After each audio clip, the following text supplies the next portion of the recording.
I think the key issue is that people just don't realise how great and varied a career there is in technology or in digital, how much that you need digital skills to work in any industry now.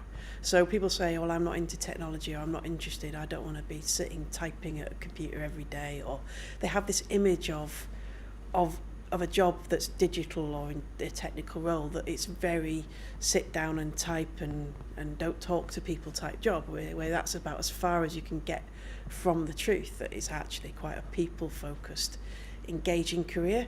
So I think the biggest challenge for us is to get people to actually even consider it as a career and go into it.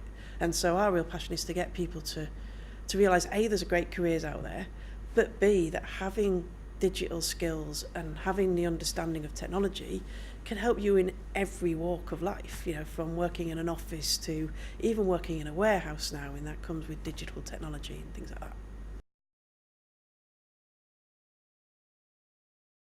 It's because number one for Symantec is actually personality. Who are you? Do you like people? Do you like engaging with people? Do you want to work with them? And then, do you have the expertise and the willingness to learn and the passion? Really, that's the key aim for us, is dedication and passion. And then obviously we do look for a background or an interest in certain skills. But in a company like Symantec, we have jobs that are extremely technical. We have guys here that monitor security for companies around the world and are advanced security experts. But then we've got people working in marketing and legal and finance, all of whom use technology every single day of their life. So it's really, are you a team player? Do you like coming out? Do you like talking to people and being with people? Those are the really key skills we're looking for. And then, do you have the experience or the qualifications or the skills that you need? I think it is about making a technical or a digital focused skill as important as some of the other skills. So we have the whole idea of English and maths as being core, which I absolutely agree with, is absolutely right.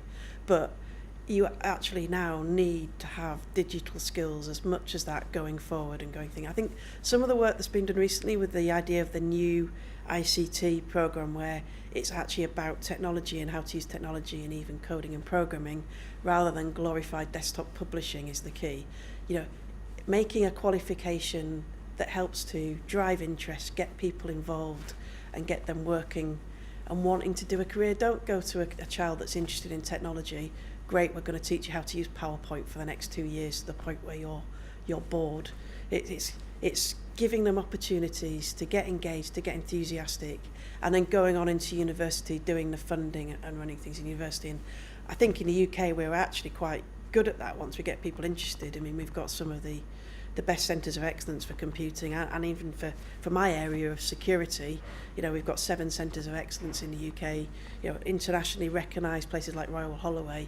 We do that really well, but it's got to start off by getting people interested and wanting to do the career, and that's about making it a core skill they need to develop, but then making it interesting when they go for it.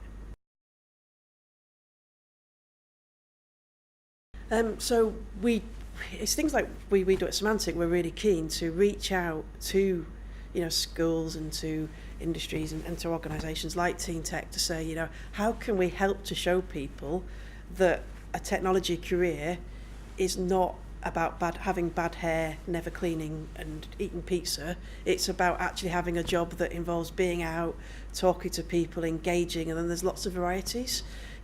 It's that whole, yes, the IT crowd, there are people like that out there, but there are also people out there who spend their entire day talking to people, selling software, very people-focused careers, really to sort of show that works. The other thing we've got as well is that because in industry we can pay more, we have got a skill shortage, so when you've got a skill shortage you've got good salary.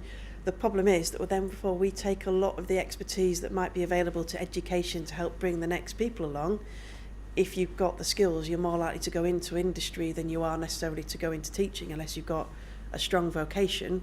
So we need to work with schools and universities and help, give access to our expertise and what we do to help them with their curriculum and help them with training, but also help them to engage with their students and work. So for us, when we work with things like TeenTech, it's important to work with the teachers as it is with the pupils. And out of that, to go to careers fairs, to go and help the children understand the variety of careers that there are available in a technical world. Yes, there's one that's happening at the moment, actually, because we did TeenTech in Berkshire last year, and we had a little competition there, and the winners of that, we gave them a tour of Symantec. And when they came round, we showed them, that in a big American company like this, or a big software company, we've got, jobs in finance, jobs in HR, jobs in legal, jobs in marketing, development, sales, technical sales, The question we didn't ask was how much do you earn when they were asking that, because obviously there was the salespeople there who do quite well. But we're just giving them that tour. Out of the back of that, a couple of the girls said that they were interested in marketing.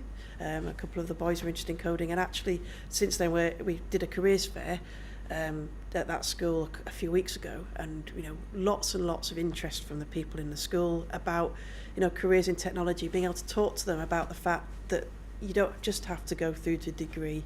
There's certain careers where you do need to do that, but there are other ones where you can go in and, effectively build things, build computers, build cables.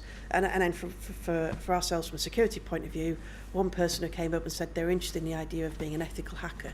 That whole testing security, which is fitting two things. One, getting someone interested in technology, and B, getting somebody getting somebody who's quite interested in how things work and how to break them, wanting to do it from the legitimate side of the world, and catching them before they maybe get tempted to have a look at it from the less legitimate, more criminal element. And that's something we're really keen on. So now we're looking at, how do we then provide a forum in which they can develop those type of skills, such as the security skills in particular, which is quite difficult to do in a legal way for people. So that's now something we're looking at.